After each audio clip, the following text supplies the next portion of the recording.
Hey guys, welcome back to another video. I'm so sorry it has been a little while since I last recorded.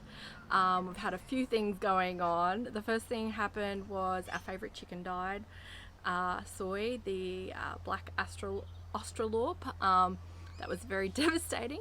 The second thing happened, we had a lot of rain, so it's been pretty much impossible to record when it's been absolutely downpouring. So we had a total of basically a meter and a bit of rain over the course of a couple of weeks. Everything was just wet and soggy, nothing was really thriving. It was possible to get out, and unfortunately a consequence of that, there was some flooding. We were fine. Unfortunately, my brother, who lives in Lismore, lost absolutely everything.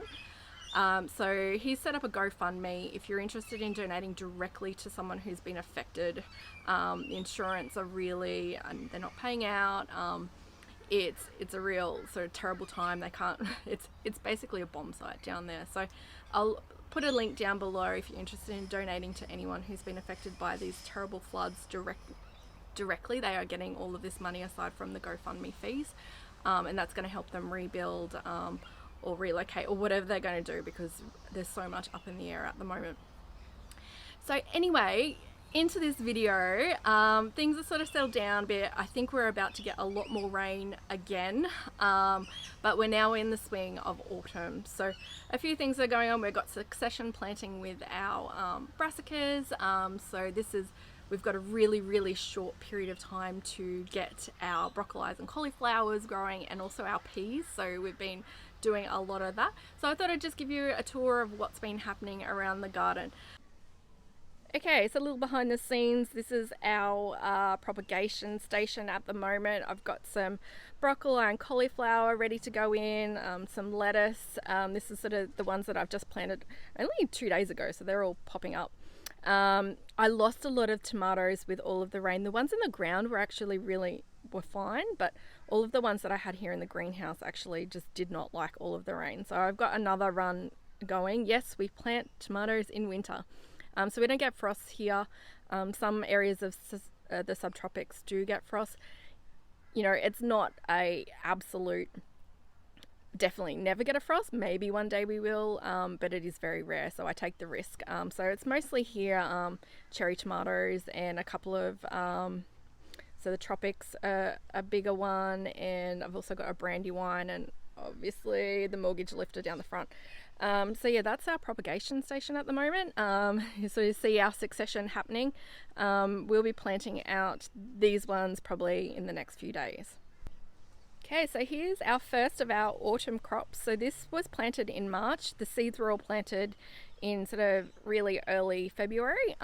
We've had a little bit of problems in here with, we had some curl grubs taking out whole seedlings. We've had the armyworms, but overall it's doing a lot better. We still occasionally get a little bit of damage. I think it's snails and maybe a little bit of caterpillar damage. So you can see here we're trying to keep the snails away with the copper tape, but here you can see it's just like, I have a feeling it could be rats and mice, because we do have a problem with those at the moment. But see how they sort of munch away most of it. So it's either a cutworm, caterpillar, or a mouse. I'm not 100% sure, but those are the issues that we've had. So I lost a lot of broccoli from these. We actually had 4 broccoli and 4 cauliflower here. Now we've literally got 3 of each. So they did take out a lot, and I was replanting as soon as I would lose them, because they would like take out the whole seedling just in one chomp. But it's going good now. Things are going okay, and we should be starting to see some heads now soon. So it is now early May, and we should be starting to see some heads forming. So this is the cauliflower as well. And here we've got our sugar snap peas, which they struggled in the beginning because it was still a bit warm. I think the week after they sort of germinated, it ended up being like a 35-degree day. So they were struggling along in the beginning, but now they've kicked in, and I'm super excited about those.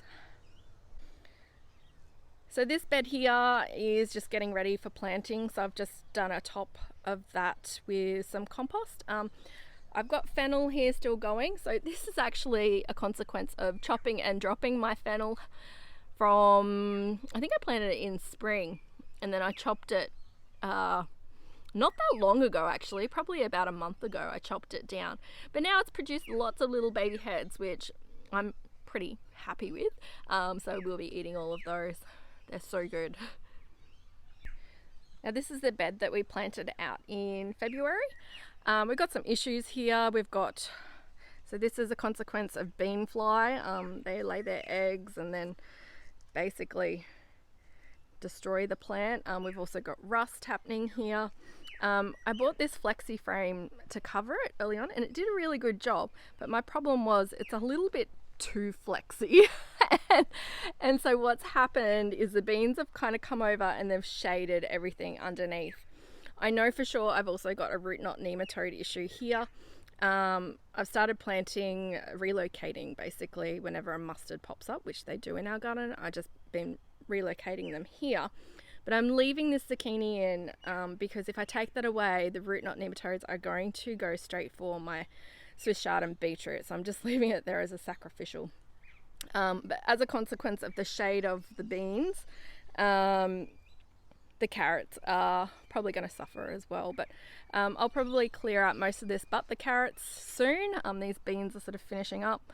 And I'm just waiting for my cherry tomatoes to ripen. They were actually supposed to be some pear ones from an old seed packet, but they don't look very pear to me, so that's a bit of a problem, but we'll see how they go. They should be ripening up soon.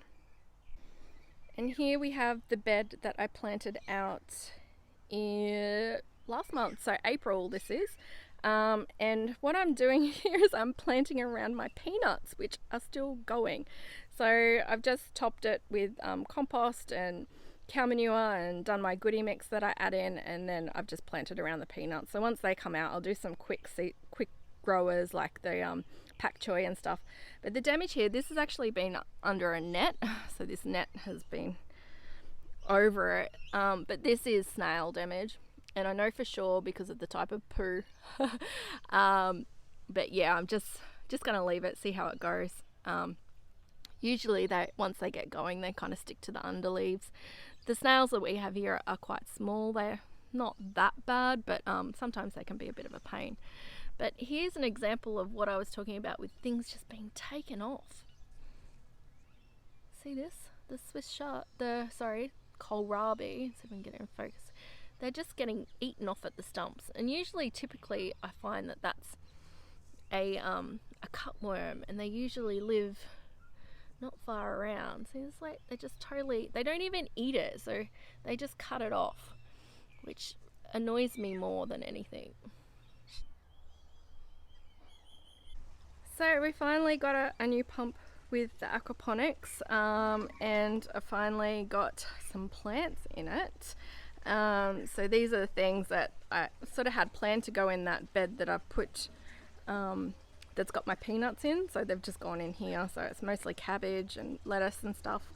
One of the big problems that we have is putting perennial stuff in here and it blocking the siphons. So I'm just trying to get in the habit of just doing quick growing crops like our lettuce, things that sort of turn over quickly. They're in and out for a season. But obviously I haven't done this over here. So we've got here, this is a really cool herb. I got it from Sarah from Basil Lee Herbs. It's a mushroom plant and it actually tastes like mushrooms. It's a wonderful herb and it just thrives in here. I've tried to get it going in the garden, but it just loves the moisture. I usually stick herbs in places where I don't give it much attention, just expect them to grow. Behind we've got turmeric. So maize, usually when we pull our turmeric out, we usually get you can see it sort of popping out, the really good harvests from the Aquaponics. I do have another video on harvesting. We got 3 kilos of turmeric from our Aquaponics a couple of years back, so I'll post a link to that. We've got basil, which I need to get out and make some pesto, and also we've still got loofah's growing. So there's a young one. You can eat these at this size, but I'm sort of keeping them for the sponges. Still going. They usually go right up until the end of May. Surprisingly, I actually find they do better this time. Like, even though they're sort of a tropical thing, they seem to do better as the days get shorter. I don't even know why, but yeah, it's doing well. It's got a few. There's a few ladybugs eating it. The 28 spotters. Usually they're gone by now, but. And here is our winter tomatoes. So these we planted these by seed in January, and we're just sort of starting to see some colour in them now. So on this side we've got the San Marzano, and over here these are the Amish paste. Like I said, I did have a whole heap more ready to go in, and the rain just pummeled them, but these surprisingly did pretty well, so pretty happy with them so far. I can't wait to get canning and drying them. Can't really see it very well here, but the garlic is in and it's up and it's doing okay. I'm just going to add some mycorrhizae into this area because this is kind of a new bed really. We had raised beds here and we had to sort of prep it all from scratch again. So it just needs a bit of a boost to make sure we get huge bulbs by the end of the year, well, by September basically. So need to give it a bit of boost, but that's our garlic going. And we've got our rosellas pumping out the goods. This year I was smart and only did 2 plants. Normally I do 4, and we've always got too many. I've already done a load of jam, so I need to come out and harvest some more to do some more things with them. So here's another bed that we're sort of getting ready to plant out. I think I'll put those tomatoes that I've got growing in the greenhouse out here.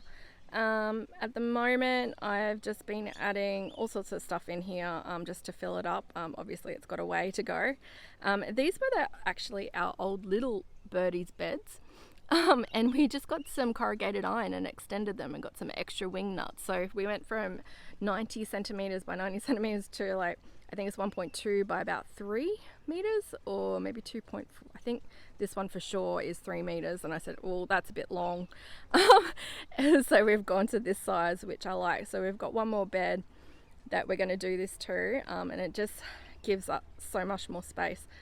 Then also the other things that we need to do is mulch out in this area, so I'm hoping that we can get that done soon to get these paths all sorted and weed free. Our ginger is getting close to dying back, and this is a jumbo one. Find a piece for you, but it really is jumbo. You can sort of see it popping out of the pot there. We didn't harvest this last year because I was worried that we weren't going to get a good harvest, and they say that basically if you leave it for 2 years you'll get a bigger harvest. So we will harvest this year, and I'll probably do a video on our ginger harvest. We've got 2 pots of ginger, and we love it here. Often what we find as well, particularly with turmeric, sorry the sound of the aquaponics going there as well, is we can leave it in the ground and just go and get it when we want over winter. Typically, because we don't get a lot of rain over winter, it stays and it doesn't rot in the ground. So yeah, it's one of those things, you don't necessarily have to harvest it. You can just leave it in and just go get it as you need. If you don't want to worry about storing it, the best place to store things, seeds included, is basically in the ground. So we've finally conquered this dead zone, and we have had really good coffee season. So still not going to replace my 4 cups a day habit, but here we go. We've got beans. Wow, cherries. The coffee cherries. So I'll probably come out and start harvesting these to start processing them. I actually have some in the cupboard that I didn't get to the roasting stage. So yeah, it's pretty cool. I think we need probably about 20 more trees to support our coffee habit. But you know, it's nice to grow. But these actually taste pretty good. They're pretty sweet.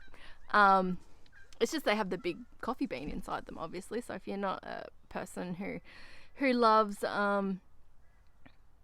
big seeds and things, they're probably not the fruit for you. But yeah, so that aside, like, it's such a beautiful plant. Like, look at it, it's amazing. I kind of feel like I would just like this whole back fence to be a hedge of coffee bean trees. Thanks so much for watching. Hopefully I'll be back next week with another video for you guys. If you like this video and you'd like to see more, and encourage me to keep going, because sometimes I think, what's the point? But yeah, please give us a like and subscribe, and we'll see you next time. See you guys.